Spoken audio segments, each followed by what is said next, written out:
Ke Citayam nyari kedondong. Ke Di jalan dibagi antar teman. Ayem lihat PMI Hong Kong. Demen pengajian pertebal iman. walaupun Assalamualaikum utangnya banyak. warahmatullahi wabarakatuh. Waalaikumsalam warahmatullahi wabarakatuh. Bismillahirrahmanirrahim. Alhamdulillahirabbil alamin wa bihi nasta'inu ala umuri dunya waddin. Wassalatu wassalamu ala sayyidina Muhammadin Allahumma sholli wa sallim wa ala alihi wa sahbihi ajmain, amma ba'd. Yang saya hormati Kiai Haji Anwar Zahid, Bu Hindun Anissa, Punyai Hindun Anissa, Staf Khusus Menteri Ketenagakerjaan,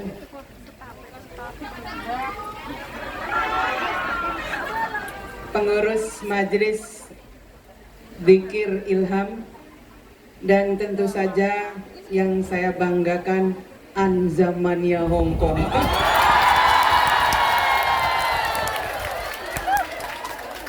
Kapan saya punya Ida Fauzia Lovers? Habis ini dijamin Ida Fauziah Lovers. Syukur alhamdulillah pada hari ini saya beserta rombongan bisa silaturahmi dengan sahabat-sahabat semua. Silaturahmi yang luar biasa. Silaturahminya di Masjid Kolon.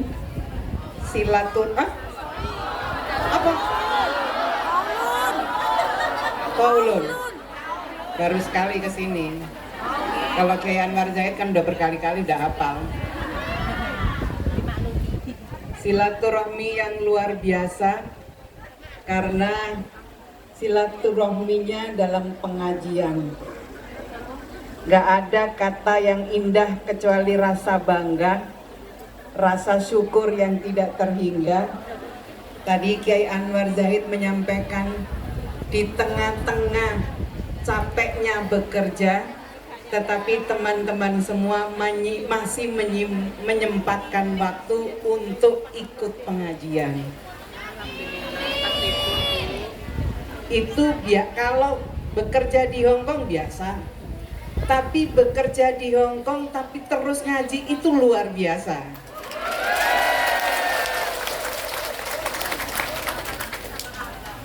Senang sekali karena saya juga bisa ikut ngaji pengajiannya Kiai Anwar Zahid. Jelek-jelek begini Anzamania juga.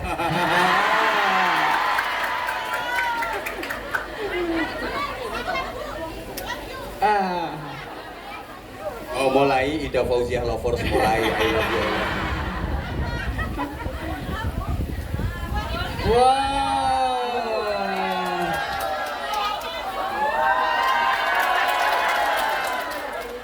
Luar biasa.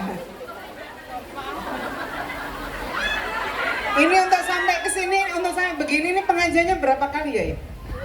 Untuk sampai Anzamanianya yang luar biasa itu berapa kali ngaji di sini? Nggak hitungan. Hah? Kita 2 bulan sekali, Ibu. Kita 2 bulan sekali ke Hong Kong. Alhamdulillahirabbil alamin.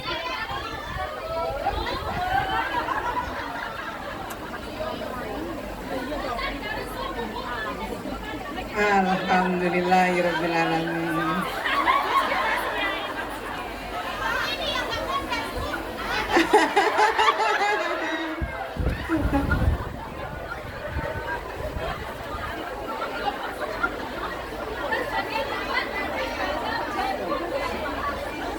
Wes.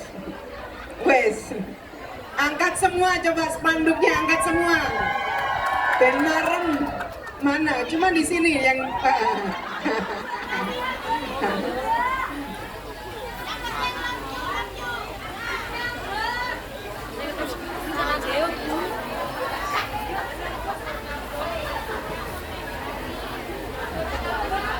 sampai nggak bisa ngomong saya ini.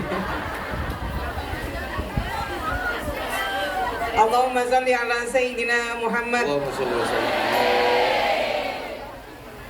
Saya datang tentu saja dengan penuh kebanggaan karena alhamdulillah Rabbil Alamin saya harus sampaikan kepada teman-teman. Alhamdulillah Hong Kong ini adalah salah satu negara penempatan yang relatif sedikit persoalan. Hong Kong menjadi salah satu negara favorit penempatan. Di antara negara-negara penempatan yang lain, ternyata masyarakat Indonesia lebih banyak memilih Hong Kong. Gajinya gede, tiap minggu bisa ikut pengajian.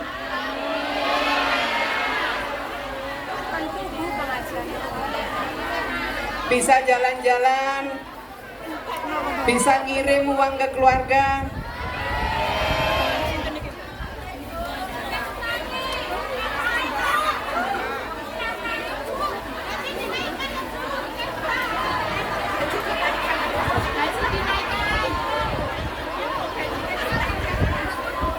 Alhamdulillahirabbil alamin, saya datang ke Hong Kong. Di antara misi saya datang ke Hong Kong adalah ketemu dengan Secretary of Labor and Welfare untuk menyampaikan bahwa sudah saatnya PMI Hong Kong mendapatkan kenaikan gaji.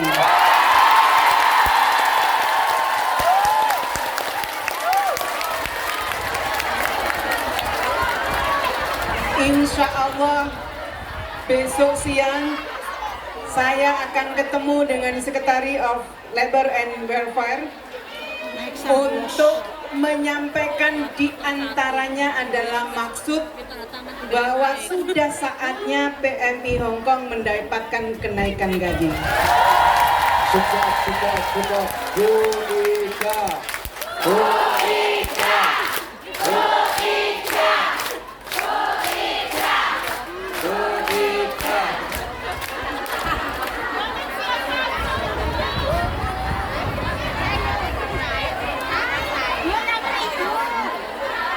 Yang sebenarnya Bapak Presiden sendiri sudah ketemu secara langsung dengan otoritas Hong Kong yang meminta hal yang sama. Saya datang untuk memperkuat apa yang disampaikan oleh Bapak Presiden.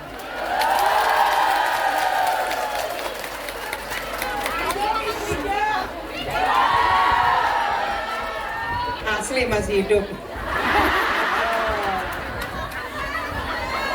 Teman-teman sekalian yang saya cintai, saya hormati.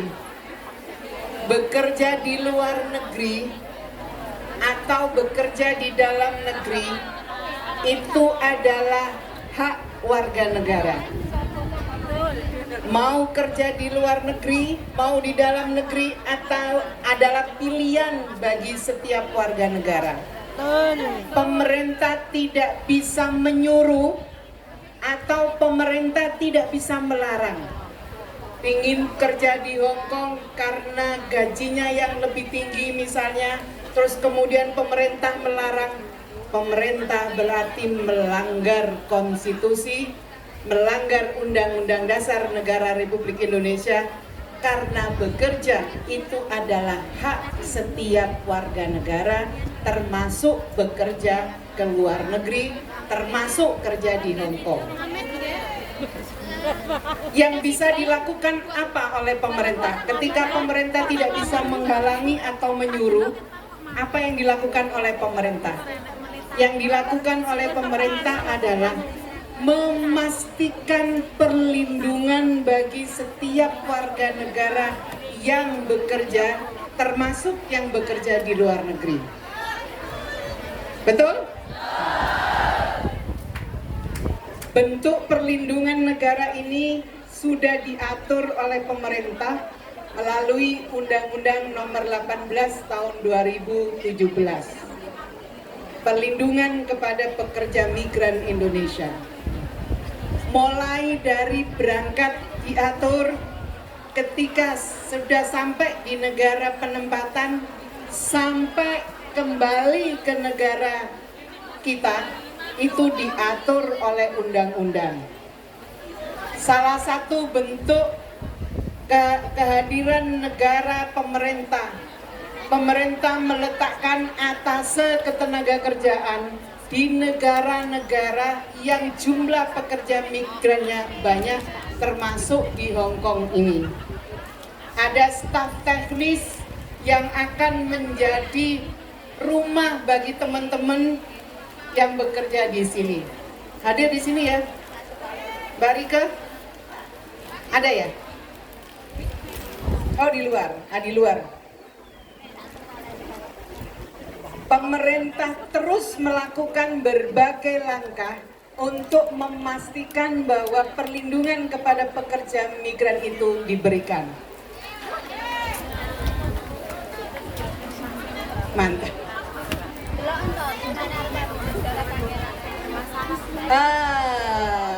Aku di mana ya? Oke.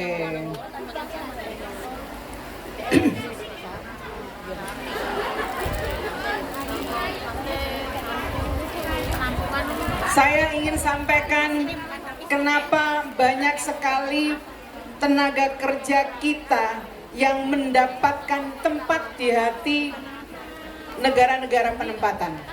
Saya berkunjung di banyak negara. Testimoni diberikan oleh para pengguna tenaga kerja Indonesia. Mereka menyatakan bahwa PMI Indonesia, pekerja migran Indonesia itu adalah pekerja keras, pekerja yang bertanggung jawab terhadap pekerjaannya, pekerja yang ulet, pekerja yang mampu menyesuaikan dengan negara penempatan. Karena dedikasi yang seperti inilah yang dapat pujian itu ternyata menterinya.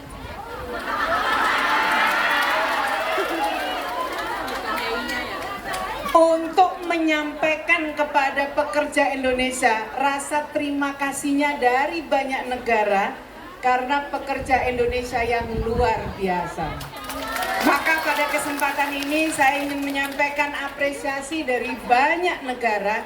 Sampai sekarang saya kewalahan banyak negara-negara yang meminta tenaga kerja dari Indonesia. Saya baru saja menerima kerjasama dari salah satu provinsi di Jepang, Provinsi Miyagi namanya. Mereka meminta ada kerjasama dengan Indonesia untuk penempatan baik melalui pemagangan maupun SWSW, Certified Skilled Workers, pekerja skill, pekerja terampil. Saya baru pulang dari Korea Selatan, saya baru pulang dari beberapa negara Timur Tengah, saya baru pulang dari beberapa negara Eropa. Mereka semua menyatakan setelah mempertimbangkan banyak hal, mereka menjatuhkan pilihan memilih tenaga kerja dari Indonesia. Dan alhamdulillah kayak Anwar Zahid, sekarang kita sudah bergeser. Kalau dulu pekerja informal kita lebih banyak, sekarang pekerja formal kita jauh lebih banyak. 52% PMI kita adalah pekerja formal. Sebulan yang lalu saya baru menempatkan tenaga nurse, perawat untuk rumah sakit di Singapura. Sudah sekian lama kesempatan itu diberikan ke negara Filipina dan beberapa negara yang lain.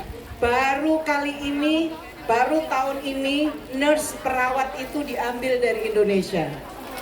Belum 1 bulan mereka sudah menyatakan puas dengan kinerja nurse-nurse dari Indonesia. Sekarang sedang dipersiapkan beberapa nurse untuk negara Timur Tengah, mulai dari Arab Saudi, Kuwait, Qatar, dan beberapa negara Timur Tengah yang lain. Mereka semua sependapat bahwa pekerja Indonesia itu adalah pekerja yang tangguh.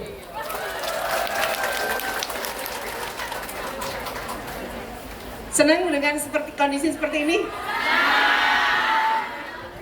Kondisi ini harus dipertahankan.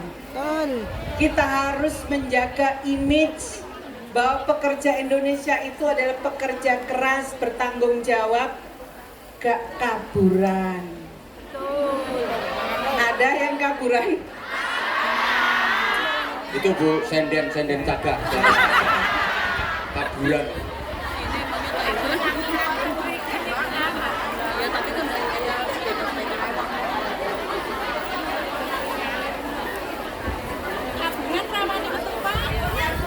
Oh, nggak terima ya ini.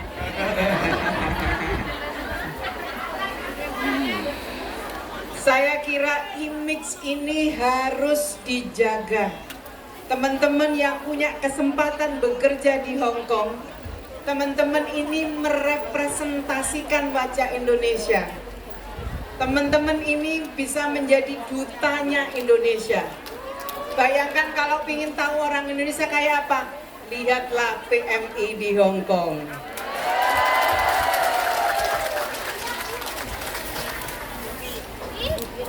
Dengan menunjukkan wajah Indonesia, maka teman-teman bisa memberi kesempatan kepada teman-teman yang lain yang ingin bekerja di Hong Kong karena melihat profilnya tenaga kerja sekarang ini seperti teman-teman semua. Saya yakin dan percaya kesempatan yang sama akan diberikan kepada adik-adik kita. Hal lain yang ingin saya ingin sampaikan di antara bentuk perlindungan yang diberikan oleh negara. Saya baru saja mengeluarkan Peraturan Menteri Ketenagakerjaan nomor 4 tentang perlindungan sosial bagi pekerja migran Indonesia. Sudah tahu belum? Harus tahu karena teman-teman sesungguhnya begitu dahsyatnya perlindungan sosial yang diberikan kepada teman-teman semua. Ada 7 manfaat baru dan ada 9 manfaat tambahan. Ada 7 manfaat baru, 9 manfaat tambahan tanpa mengurangi tanpa nambahi pembayaran premi BPJS Ketenagakerjaan. Bayar preminya tetap, tapi perlindungan yang diberikan sangat maksimal. Saya mau sampaikan sedikit, misalnya 7 manfaat baru dan 9 manfaat tambahan. Sekarang ini teman-teman yang memegang kartu BPJS Ketenagakerjaan atau menjadi anggota BPJS, ada bantuan bagi CPMI atau PMI yang terbukti naudzubillah min dzalik mengalami pemerkosaan, maka ada perlindungan yang diberikan sebesar 50 juta. Memang akibat dari perkosaan itu tidak bisa dinilai. Bahaya. Di Hong Kong bahaya.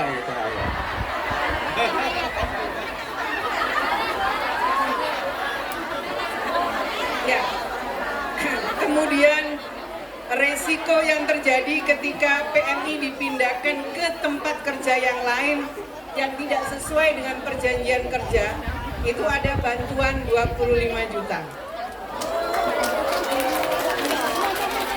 Ada penggantian alat bantu dengar, ada penggantian biaya kacamata, ada home care, kemudian ada penggantian biaya perawatan dan pengobatan di negara tujuan akibat kecelakaan kerja sebesar maksimal 50 juta.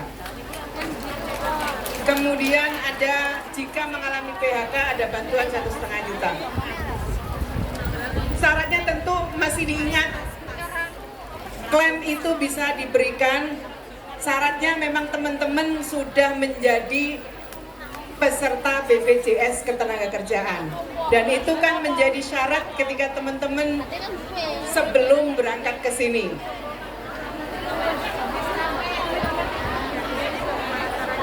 Hah? Belum? Belum ngurus? Oh, belum ngurus. Maksudnya kalau udah di Hongkong sini, udah di sini bisa ngurus BPJS-nya apa enggak? Oke. Nanti saya minta perwakilan BPJS untuk menjelaskan kepada PMI, saya kira waktunya pendek, bagaimana caranya klaim, bagaimana caranya membayar jika sudah habis masa keanggotaannya, bagaimana caranya, nanti secara khusus akan bisa dijelaskan. Saya ingin menjelaskan bahwa perlindungan sosial itu sudah diberikan lebih baik lagi dibandingkan dengan peraturan yang lama. Ini peraturan baru keluar sekitar 4 bulan 5 bulan yang lalu, Permenaker nomor 4 tahun 2023.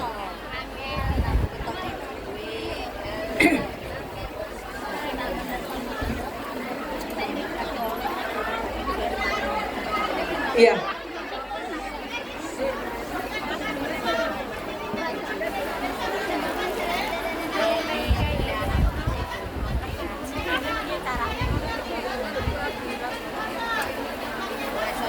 Bayar nggak? Lah, yang penting bayar premi.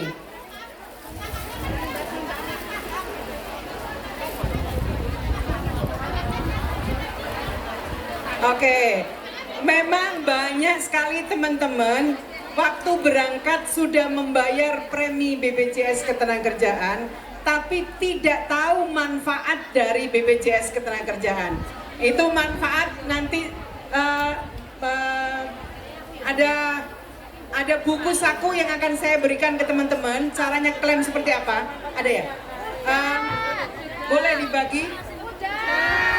Sudah? Sudah dibagi? Oke. Nanti akan dibagi. Di situ teman-teman mendapatkan panduan bagaimana caranya.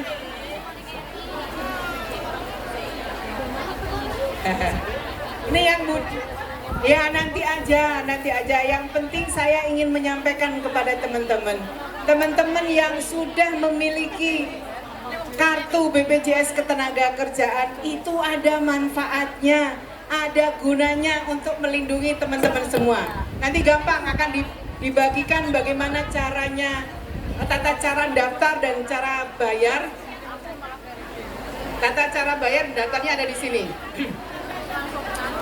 Hah? Oke. Apalagi Bu? Hah? Sudah.